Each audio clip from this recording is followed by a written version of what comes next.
Hi, sweetheart. Grandpa Birch here. Are you ready for another story time? All right, I've got one here today. It is Hooray for Halloween with Curious George. It's written by Margaret and H.A. Rays.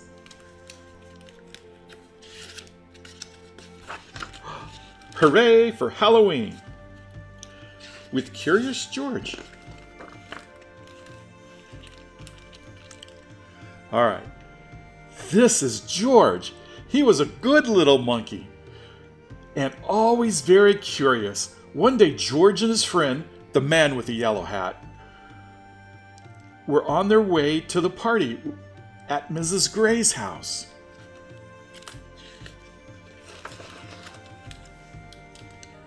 George could not wait. He liked parties and was looking forward to seeing Mrs. Gray. But when the door opened, George did not see Mrs. Gray at all. He saw a witch. Oh my! Don't be afraid, George, said the man with the yellow hat. This witch is our friend. The witch took off her mask, and it was Mrs. Gray after all. Oh dear, she said. Did I forget to tell you this was my costume party? Oh my.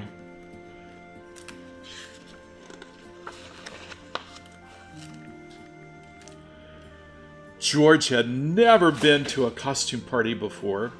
Inside, he saw more people that he knew. They were all wearing costumes. There was his friend Betsy, dressed up like an astronaut. And was that Bill? Why, he looked just like a mummy. George wanted to wear a costume too. I have some dress-up clothes upstairs, said Mrs. Gray. Would you like to use them to make your costume, George? What are you going to wear for Halloween?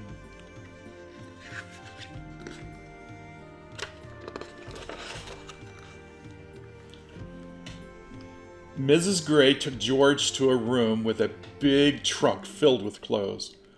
Borrow anything you like, George, she said. I have just the thing for your friend downstairs. George tried on lots of costumes. The first was too big. The next was too small. Another one was too silly. And this one was too scary.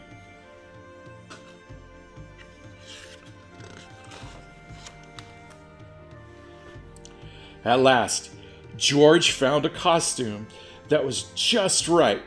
George was a rodeo cowboy. He wore a vest and pants with fringe. Fringe is the stuff on the outside. He even had a lasso and a hat. If only George could see himself in the mirror. George was curious. Could he see himself if he stood on the bed? No, he needed to jump higher.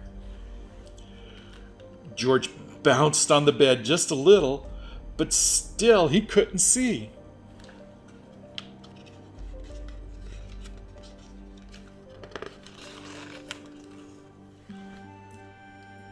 He bumped a little more, and a little more. Well, it looks like he's having fun.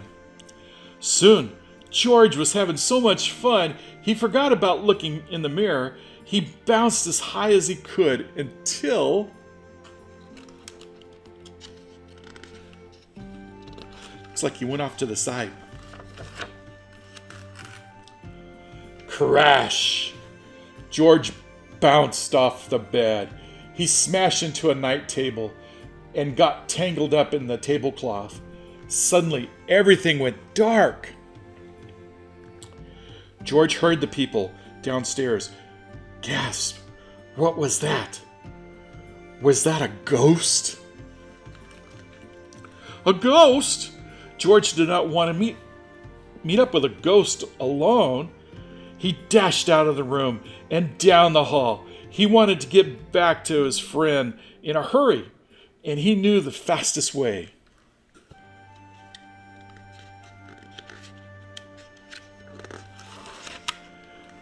the fastest way? He hopped onto the stair rail and slid, whoosh, whoosh, down the stairs. "It's a ghost!" someone screamed. Everyone turned and they looked scared, and they were looking at George.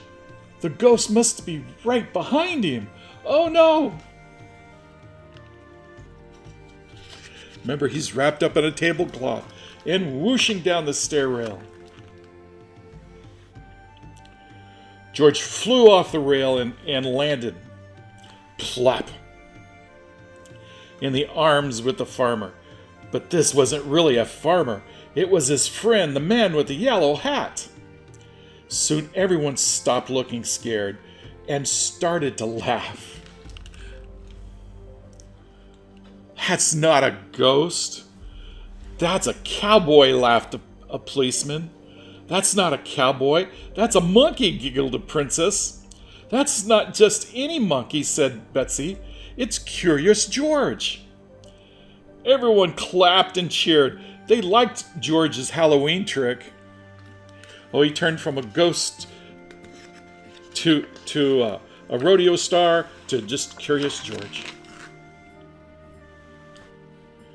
"You gave us a good scare, George," said Mrs. Gray.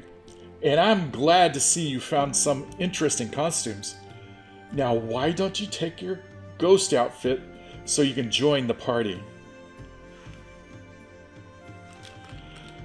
After the guests bobbed for apples, lit jack-o'-lanterns, and played some party games, prizes for the best costumes were handed out. I've never bobbed for an apple. Maybe I'll try someday. Have you bobbed for apples? There was one prize for Betsy and one for Bill and two for Curious George. "You were the best ghost and the best cowboy, George," said Mrs. Gray. Look at their prizes. They're jack-in-the-boxes with spooky tinge.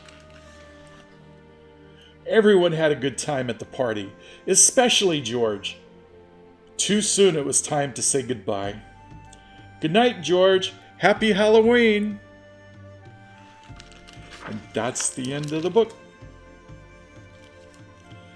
Hooray for Halloween with Curious George. All right, what'd you think of this story? Bye for now. And remember, Grandpa loves you.